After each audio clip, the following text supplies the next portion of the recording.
नमस्कार। आज के इस नए विश्लेषण में आपका स्वागत है। आज हम जिस विषय पर बात करने वाले हैं ना, वो सुनने में बिल्कुल किसी साइंस फिक्शन फिल्म की कहानी जैसा लगता है, लेकिन असल में ये हमारी आज की सच्चाई है।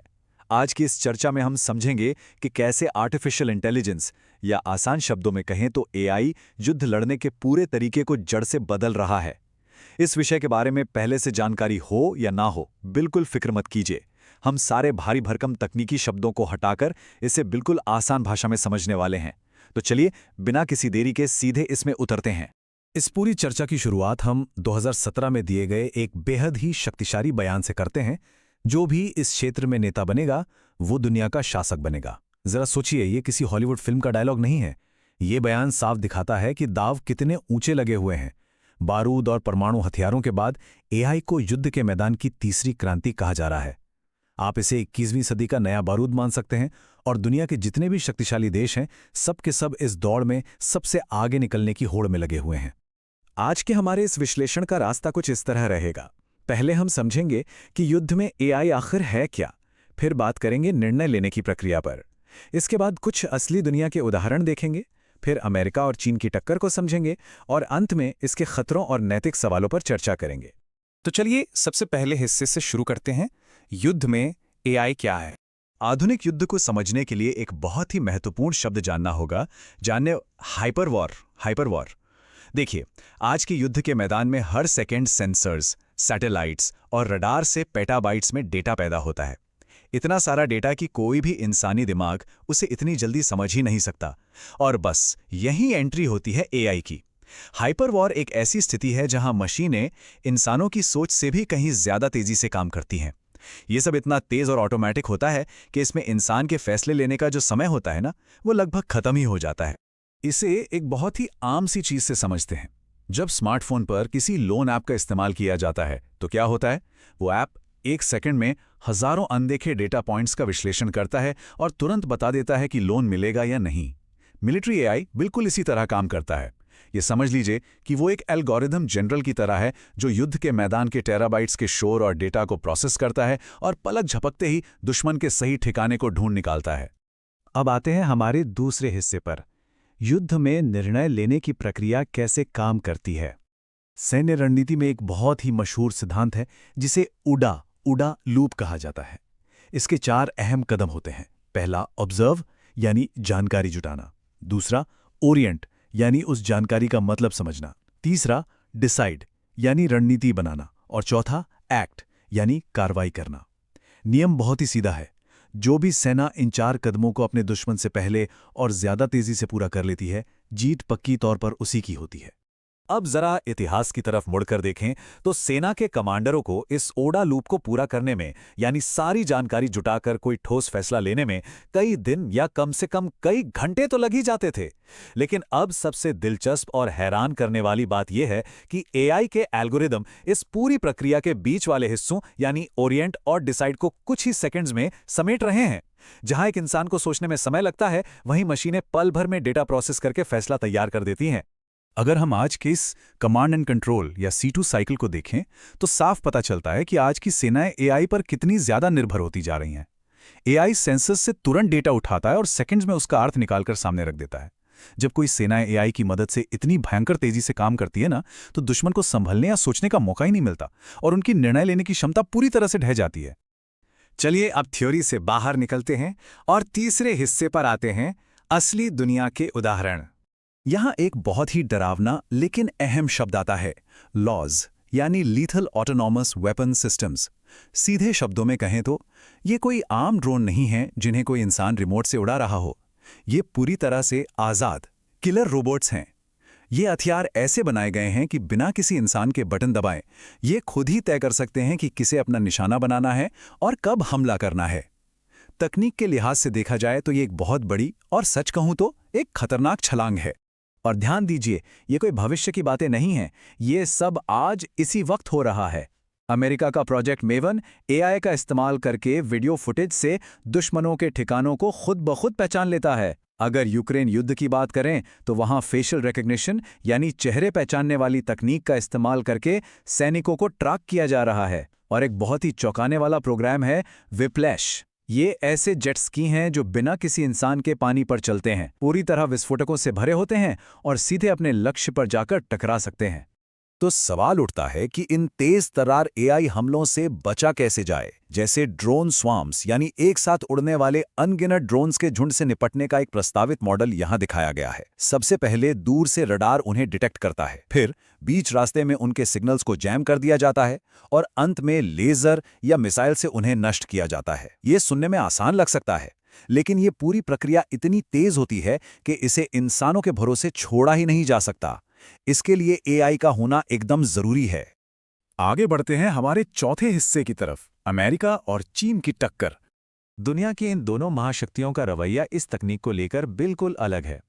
एक तरफ अमेरिका है, जिसके पास दुनिया के बेहतरीन और चुनिंदा एआई विशेषज्ञ हैं, लेकिन वहां की सरकार सीधे तौर पर कंपनियों में दखलंदाजी नहीं करती और कई प्राइवेट टेक कंपनियां सेना के साथ जुड़कर काम करने में हिचकिचाती हैं।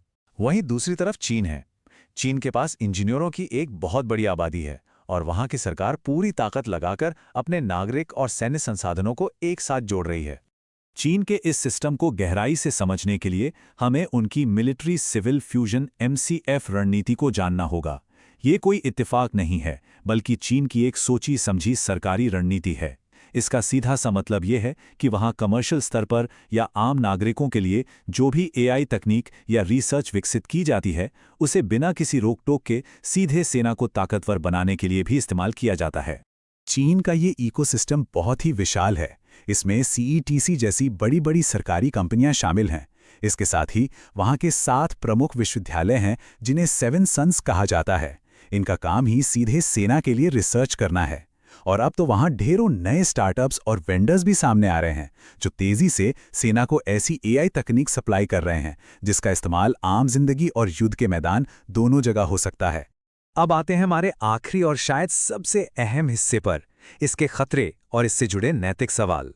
यहाँ सबसे बड़ा सवाल ये है कि जब मशीनों को खुद से किसी की जान लेने का अधिकार दे दिया जाता है तो क्या होता है। सबसे पहला खतरा है जवाबदेही की कमी। मान लीजिए कोई एआई मशीन गलती से किसी बेकसूर नागरिक को मार देती है तो सजा किसे मिलेगी। फिर आती है ब्लैक बॉक्स की समस्या। कई बार तो इन एआई को बनाने वाले इंजीनियरों को भी नहीं पता होता कि मशीन ने अचानक वो खास फैसला क्यों लिया। इसके अलावा अगर एआई के डेटा में कोई भेदभाव या बायस है तो वो गलत इंसान को अपना निशाना बना सकता है। और सबसे डराने वाली बात, क्योंकि मशीनें मिलीसेकंड में फैसला लेती हैं, इसलिए एक छोटी सी तकनीकी गलती भी पलक झपकते ही एक भयानक युद्ध भड़का सकती है।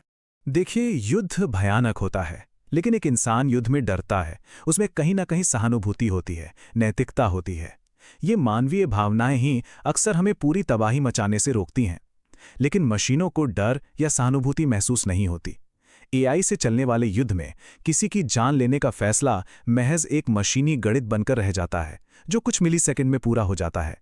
इंसान का वो जो एक पल का ठहराव होता है ना, सोच विचार करने का समय, उसे पूरी तरह से सिस्टम से ही हटा दिया जाता है। और बस यहीं से हमारा आज का अंतिम और सबसे गहरा सवाल खड़ा होता है। क्या तकनीकी रूप से दुनिया में सबसे ताकतवर बनने की इस अंधी दौड़ में युद्ध और विनाश पर से इंसानी नियंत्रण खो देने का ये जोखिम उठाना सही है? क्या ये कीमत चुकाने लायक है? ये एक ऐसा सवाल है जिसका जवाब आज नहीं तो कल पूरी दुनिया को मिलकर खोजना ही होगा। आज की इस चर्चा में हमारे साथ जुड़ने के लिए आपका बहुत बहुत धन्यवाद। उम्मीद है कि इस विश्लेषण से आपको इस जटिल और गंभीर विषय को समझने में मदद मिली होगी। सीखते रहिए और सबसे जरूरी बात, सवाल पूछते रहिए। अपॉइंटमेंट भी बुक हो जाए और सड़क किनारे सब्जी वाले को पेमेंट भी हो जाए। हाँ, और मतलब यहाँ तक कि अपने कुत्ते को नहलाने के लिए भी किसी को घर बुला ले, सब कुछ एक ही जगह से। बिल्कुल, सब कुछ। अब जरा सोचने वाली बात है कि रोजमर्रा के जीवन का ये जो सारा डेटा है कि कोई कहाँ जाता है, क्या खाता है, किससे मिलता है, ये सब एक ऐसे विशाल सिस्टम को फीड कर रहा है जो अंततः स्वायत्त सैन्य हथियार बनाने की दौड़ का हिस्सा है। और वैश्विक अर्थव्यवस्था को नियंत्रित करने की दौड़ का भी। मतलब ये सुन के ऐसा लगता है ना कि जैसे हम किसी साइंस फिक्शन फिल्म की कहानी पर चर्चा कर रहे हो। हाँ, एकदम किसी डिस्टोपियन फिल्म जैसा। लेकिन ये आज की वास्तविकता है और आज के इस गहन विश्लेषण में हम इसी व्यवस्था की तह तक जाने वाले हैं। साथ ही हम वर्तमान भू राजनीतिक तकनीकी दौर से जुड़े कुछ बेहद महत्वपूर्ण सैन्य दस्तावेजों और वैश्विक सुरक्षा रिपोर्टों का भी विश्लेषण कर रहे हैं। तो आज का हमारा मिशन ये समझना है कि कैसे अमेरिका और चीन के बीच की ये तकनीकी महाजंग केवल सरकारों या सेनाओं तक ही सीमित नहीं है। ये सीधे तौर पर हमारी नौकरियों, हमारे भविष्य और हमारी मानवीय पहचान को नया आकार दे रही है। तो ठीक है, चलिए इसे थोड़ा विस्तार से समझते हैं, क्योंकि इस पूरी कहानी को समझने के लिए ना हमें सबसे पहले ये जानना होगा कि तकनीक की दुनिया के पुराने नियम अब काम नहीं करते। हाँ, ये सबसे महत्वपूर्ण बिंदु है। जब भी हम कृत्रिम बुद्धिमत्ता यानी एआई के बारे में सोचते हैं तो अक्सर हमारे दिमाग में क्या आता है? वही कि किसी लैब में कुछ जीनियस वैज्ञानिक बैठे हैं और कुछ नया चमत्कारी का आविष्कार कर रहे हैं। एकदम सही। और दशकों तक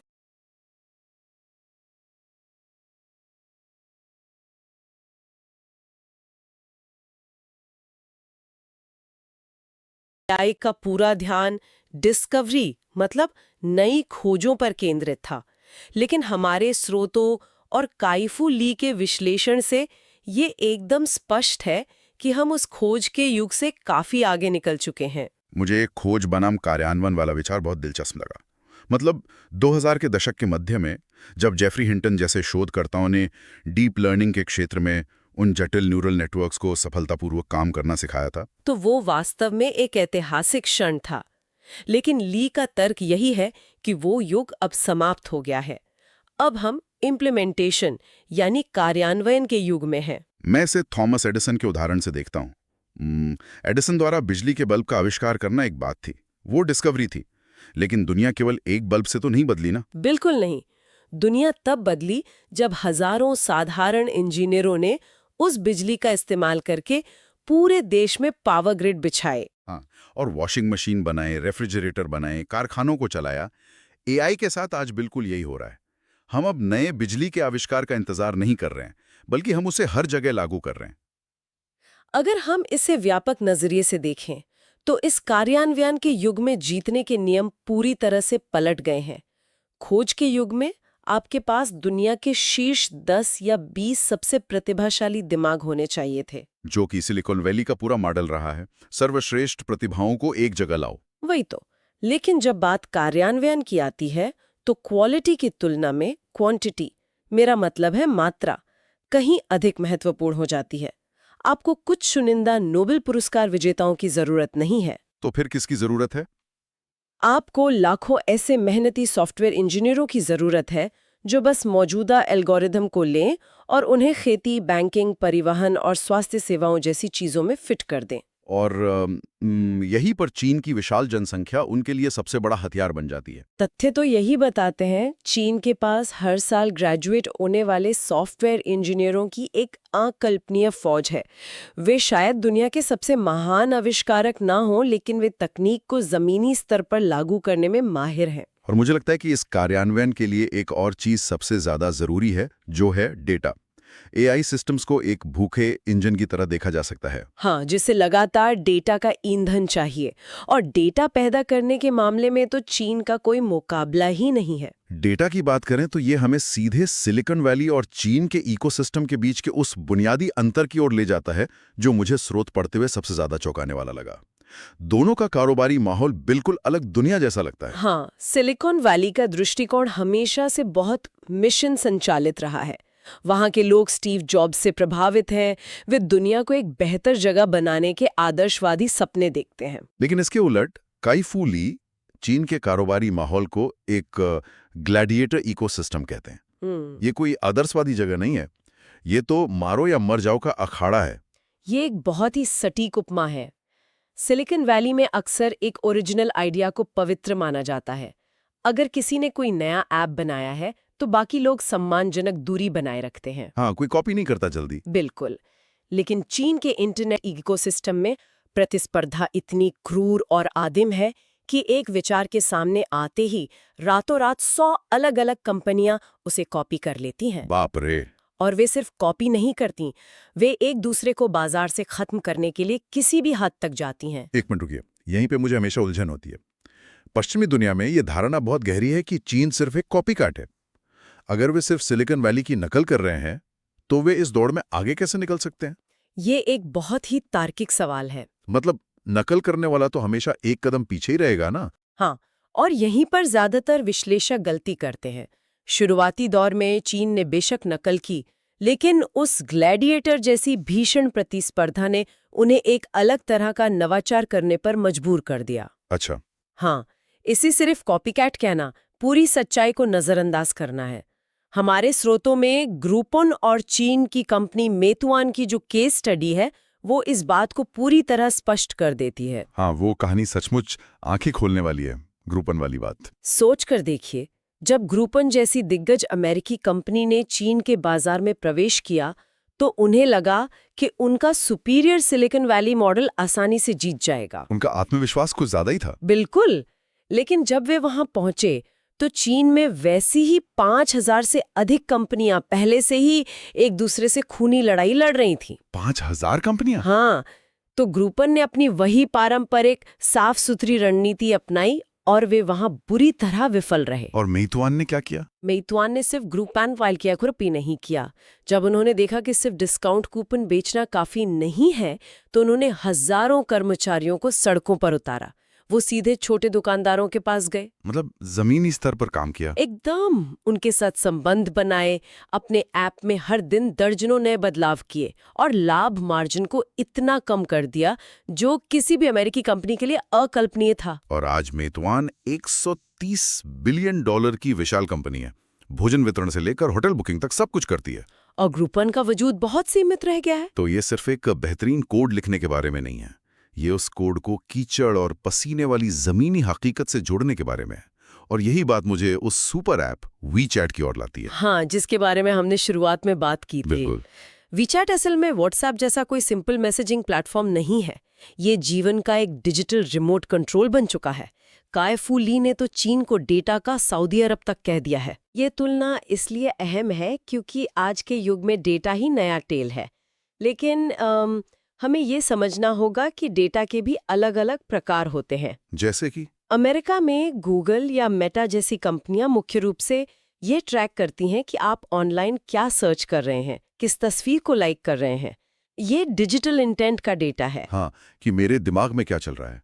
लेकिन चीन में WeChat और मेituan जैसे ऐप्स के जरिए ऑफलाइन दुनिया का वास्तविक डेटा इकट्ठा हो रहा है। मतलब ये कि वे सिर्फ ये नहीं जानते कि मैं ऑनलाइन क्या सोच रहा हूँ, बल्कि वे ये जानते हैं कि मैं भौतिक दुनिया में असल में क्या कर रहा हूँ। ठीक कहा। जब कोई व्यक्ति सड़क पर एक ठेले वाले से नूडल्स खरीदकर WeChat से पेमेंट करता है या साइकिल किराए पर लेता है या अस्पताल की लाइन में अपना नंबर लगाता है, हाँ, तो ये सब भौतिक दुनिया का बेहद बारीक डेटा है। ये डेटा AI को सिखाता है कि इंसान असल जिंदगी में कैसे बर्ताव करते हैं, उनकी आदतें क्या हैं। इस तरह का ऑफलाइन टू ऑनलाइन या O2O डेटा सोने की खान जैसा है और इस मामले में अमेरिका काफी पीछे है। और अब इस तस्वीर में एक और बड़ा आयाम जोड़ते हैं। जब आपके पास इस ग्लैडिएटर मानसिकता वाले उद्यमी हों, अथाह और वास्तविक डेटा हो, और फिर उसके साथ एक महाशक्तिशाली सरकार का असीमित समर्थन जुड़ जाए, तो ये केवल कुछ व्यापारिक कंपनियों की लड़ाई नहीं रह जाती। एकदम नहीं, ये एक भू राजनीतिक दौड़ बन जाती है। और इस दौड़ का गियर 2017 में पूरी तरह से बदल गया था। हाँ, 2017 में जो हुआ उसने पूरी दुनिया की सरकारों को, विशेष रूप से चीन को नींद से जगा दिया था। गूगल के डीप माइंड द्वारा बनाए गए AI सिस्टम AlphaGo ने गो खेल के विश्व चैंपियन 19 वर्षीय चीनी खिलाड़ी जिए को हरा दिया था। जिन लोगों को नहीं पता उनके लिए बता दूं कि गो शतरंज से भी कहीं अधिक जटिल प्राचीन चीनी खेल है। इसमें इतने संभव कदम या मूव्स होते हैं कि ब्रह्मांड में मौजूद परमाणुओं की संख्या भी उससे कम है। सही कहा। और दशकों तक यही माना जाता था कि AI कभी गो नहीं खेल सकता क्योंकि इसमें इंसान के इंट्यूशन यानी अंतर्ज्ञान की जरूरत होती है। लेकिन जब मशीन ने उस युवा चैंपियन को हराया तो ये अपनी सीट पर रो पड़े थे। ली के अनुसार ये चीन के लिए सिर्फ एक खेल की हार नहीं थी, ये उनका स्पुतनिक मोमेंट था। यहाँ सबसे आकर्षक बात यह है कि इस एक घटना ने चीन के नीति निर्माताओं के सोचने का तरीका कैसे बदल दिया। जैसे 1957 में सोवियत संघ के स्पुतनिक सैटेलाइट ने अमेरिका को स्पेस रेस के लिए प्रेरित किया था ना। हाँ, बिल्कुल वैसा ही। वैसे ही AlphaGo ने चीन को AI के लिए प्रेरित किया। ये उनके राष्ट्रीय गौरव पर चोट थी। इसके 2 महीने से भी कम समय के भीतर चीनी सरकार ने 2030 तक AI के क्षेत्र में वैश्विक प्रभुत्व हासिल करने की भव्य योजना की घोषणा कर दी। और ये कोई खोखला वादा नहीं था। उन्होंने पूरे देश के संसाधनों, नीतियों और बजट को इस एक लक्ष्य की ओर मोड़ दिया। लेकिन सरकारें तो नीतियां बनाती रहती हैं, इसमें इतना अलग क्या था? अलग है उनका टेक्नो यूटिलिटेरियन दृष्टिकोण। पश्चिमी देशों में जब कोई नई तकनीक आती है तो निजता, डेटा सुरक्षा और नैतिकता पर लंबी बहसें होती हैं। हाँ, प्राइवेसी को लेकर बहुत चिंता होती है। लेकिन चीन का दृष्टिकोण उपयोगितावादी है। उनका मानना है कि अगर किसी तकनीक से बड़े पैमाने पर सामाजिक लाभ हो रहा है, अर्थव्यवस्था तेज हो रही है, तो व्यक्तिगत निजता को द्वितीयक माना जाएगा। मतलब प्राइवेसी पीछे छूट जाती है। हाँ, सरकार भारी सब्सिडी देकर एआई स्टार्टअप्स को बढ़ावा देती है और उनके लिए पूरे देश को एक टेस्टिंग लैब बना देती है। और इसका सीधा असर भू राजनीतिक संतुलन पर पड़ रहा है। ऐतिहासिक रूप से अमेरिकी सरकार ने हैंड्स ऑफ रवैया अपनाया है। उनका मानना रहा है कि बाजार खुद सब कुछ तय कर लेगा। लेकिन हमारे स्रोत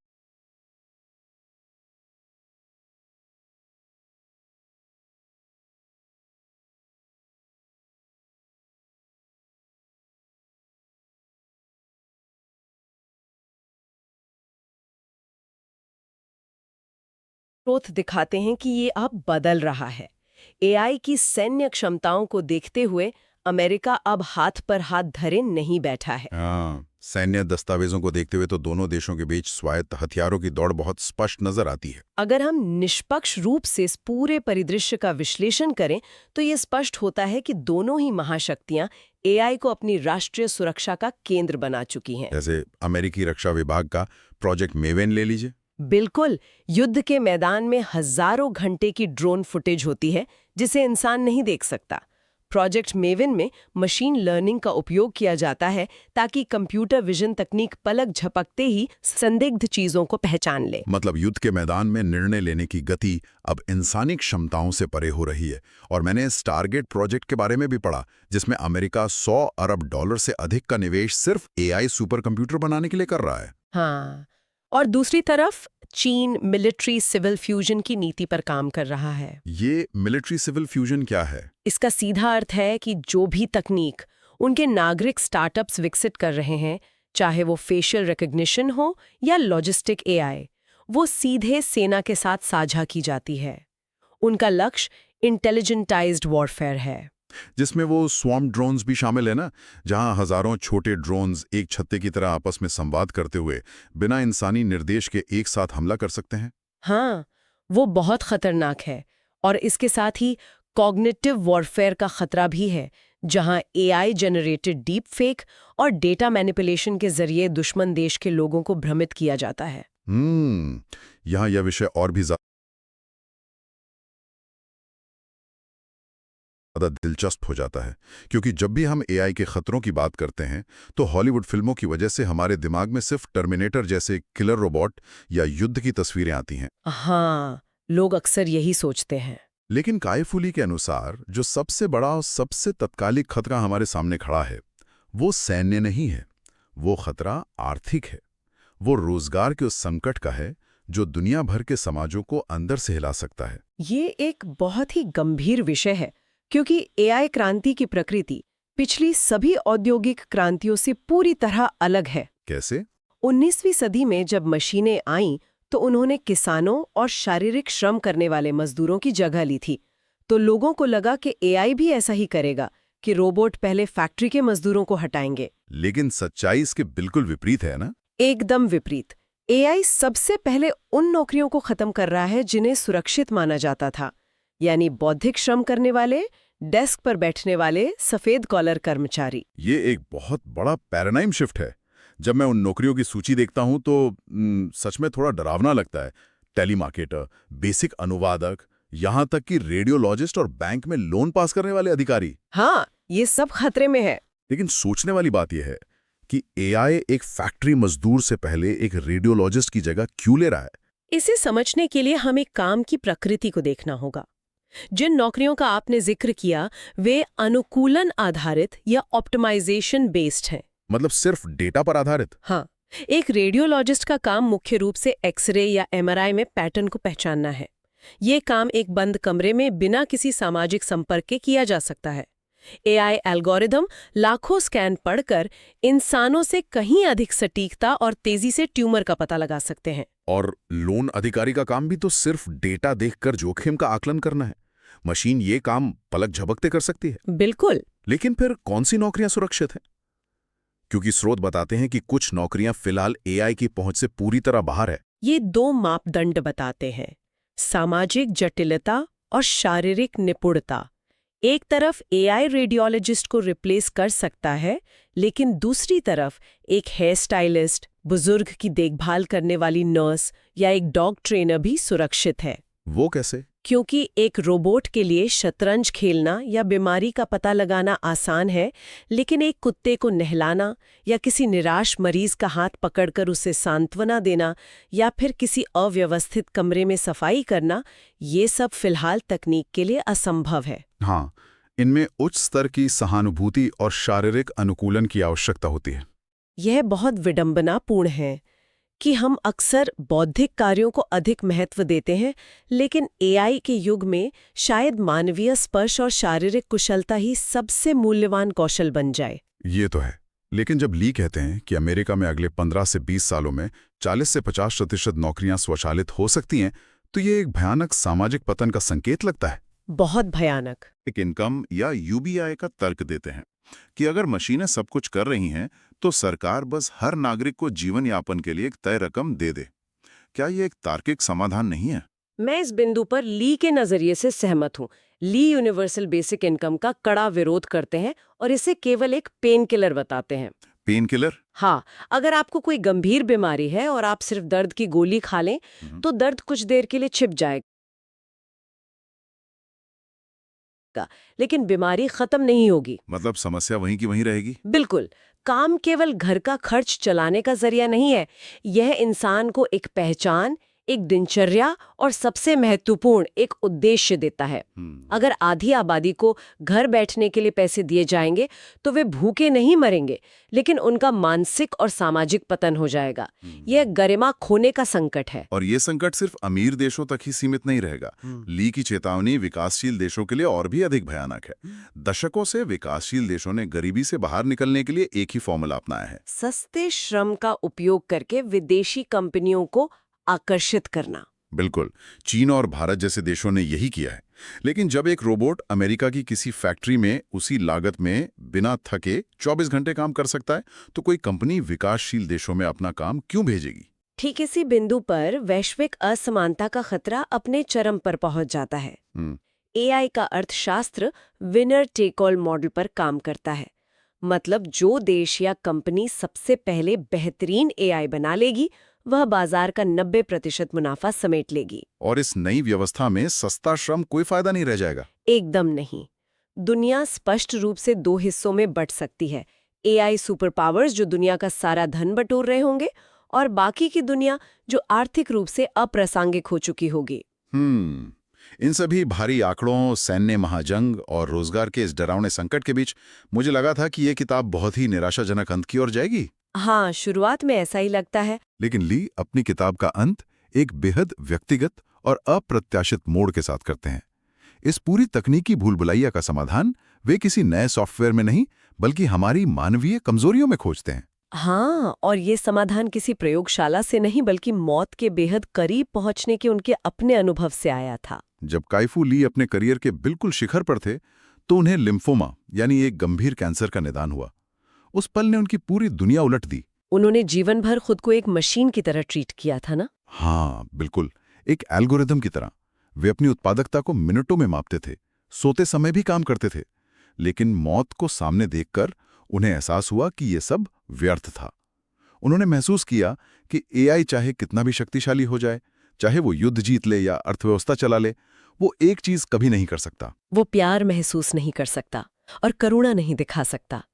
ये एक बहुत ही महत्वपूर्ण सवाल खड़ा करता है कि इस स्वचालित भविष्य में हमारी जगह कहाँ है। बिल्कुल। एली का निष्कर्ष एक एआई मानव सह अस्तित्व की वकालत करता है।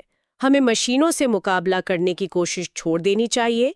जो काम डेटा का विश्लेषण करना है या गणना करना है, वो मशीनों को करने देना चाहिए। और इंसानों को क्या करना चाहिए? हमें उन क्षेत्रों का विस्तार करना चाहिए जो पूरी तरह से मानवीय हैं।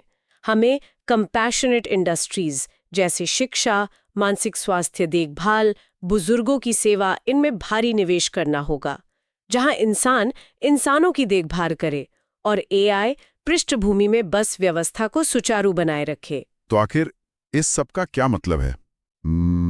हम एक ऐसे दौराहे पर खड़े हैं जहां तकनीक सिर्फ एक टूल नहीं बल्कि हमारे भविष्य का आर्किटेक्ट बन चुकी है। सही बात है। अमेरिका और चीन की ये भू राजनीतिक दौड़ तकनीकी सीमाओं को उस बिंदु तक धकेल रही है जहां वापसी शायद संभव नहीं है। लेकिन इस पूरे विश्लेषण से जो सबसे बड़ा सबक निकल कर आता है वो ये है कि जब तर्क, गणना और कठोर निर्णय लेने का काम मशीनें पूरी तरह से अपने हाथ में ले लेंगी, तो शायद भविष्य की दुनिया में हमारा सबसे बड़ा हथियार हमारी बुद्धिमत्ता नहीं होगी। एकदम सही।